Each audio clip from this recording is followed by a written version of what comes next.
Aujourd'hui, on va décortiquer ensemble l'un des scénarios les plus critiques en médecine d'urgence, la physiopathologie du choc hémorragique.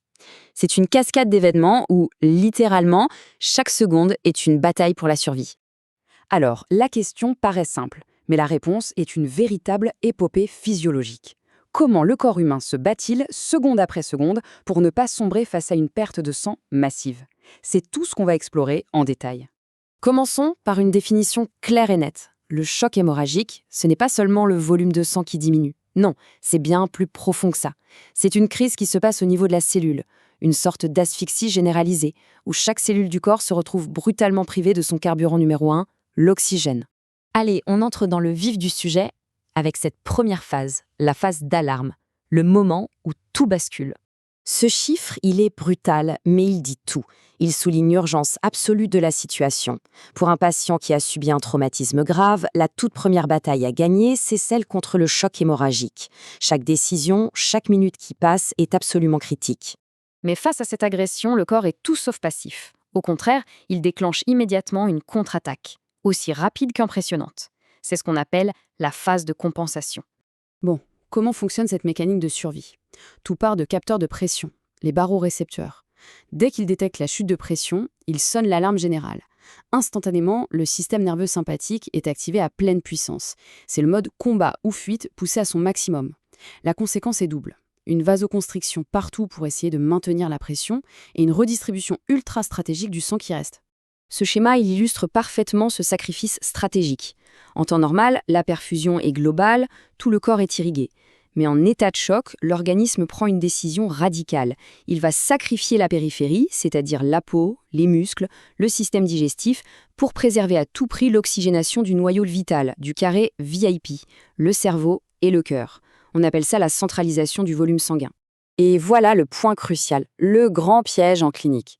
Grâce à cette phase de compensation ultra efficace, la pression artérielle peut rester faussement normale pendant un bon moment. C'est un signe qui arrive tard et donc un très mauvais indicateur de la gravité réelle de l'hémorragie. Il faut bien comprendre que le choc est déjà bien installé, bien avant que la pression ne s'effondre. Seulement voilà, cette défense héroïque a ses limites. Si l'hémorragie n'est pas contrôlée, si le volume perdu est trop important, les mécanismes de compensation finissent par être complètement débordés.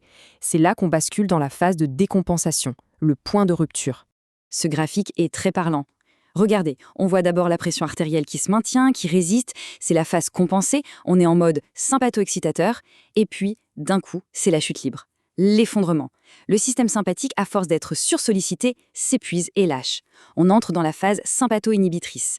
Les défenses du corps viennent de céder. Mais que se passe-t-il au cœur même du problème, à l'échelle microscopique, dans la cellule ? Eh bien, sans oxygène, la cellule ne peut plus faire tourner ses usines énergétiques normalement. Elle est obligée de passer en mode survie. C'est le métabolisme anaérobie. C'est une solution de secours, oui, mais une solution qui va littéralement empoisonner la cellule de l'intérieur. C'est une véritable réaction en chaîne vers la mort cellulaire. Les batteries de la cellule, l'ATP, se vident complètement. Les déchets, comme l'acide lactique, s'accumulent et créent une acidose. Les pompes ne fonctionnent plus, le calcium envahit la cellule et active des enzymes qui la digèrent de l'intérieur. La cellule gonfle, elle éclate et elle meurt. C'est ça, la base de la défaillance d'organes à venir. Et c'est là qu'arrive le grand paradoxe de l'état de choc. Après la vasoconstriction intense et salvatrice du début, un choc qui dure trop longtemps épuise les vaisseaux. Ils n'arrivent plus à maintenir leur tonus et se dilatent de façon complètement anarchique. C'est cette vasoplégie qui prépare le terrain à la complication ultime, le syndrome de défaillance multiviscérale, où tous les organes lâchent les uns après les autres.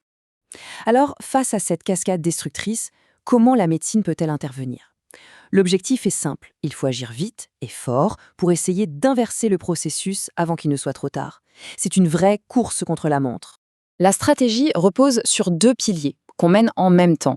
Le premier et le plus urgent, c'est de stopper l'hémorragie. On dit souvent fermer le robinet, que ce soit par une simple compression, en radiologie interventionnelle ou directement au bloc opératoire. Et le deuxième pilier, c'est de restaurer le volume qui circule. Il faut remplir la tuyauterie pour rétablir une pression minimale. Pour ce remplissage, on a 2 grandes familles de solutés. D'un côté, les cristalloïdes. Ils sont simples, pas chers, mais ils fuient très vite hors des vaisseaux. Du coup, il faut en perfuser de très grandes quantités. De l'autre côté, on a les colloïdes. Ce sont de plus grosses molécules qui restent mieux dans les vaisseaux et ont donc un meilleur pouvoir d'expansion. Le problème, c'est qu'ils présentent plus de risques. Des allergies, des troubles de la coagulation, une toxicité pour les reins. Le débat est toujours là, mais aujourd'hui, on a tendance à vraiment limiter leur utilisation. Parfois, même si on remplit massivement, la pression ne remonte pas. C'est le signe que la vasoplégie, cette paralysie des vaisseaux, s'est installée. Il faut donc une aide pharmacologique, les vasopresseurs. Le chef de file, c'est la noradrénaline. Elle va redonner du tonus aux artères. Un autre médicament, la vasopressine, semble aussi très prometteur, en particulier dans les hémorragies qui sont les plus difficiles à maîtriser. Mais attention, il y a un point fondamental à comprendre.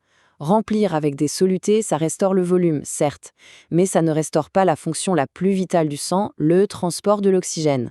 Pour ça, il n'y a qu'une seule et unique solution, la transfusion sanguine.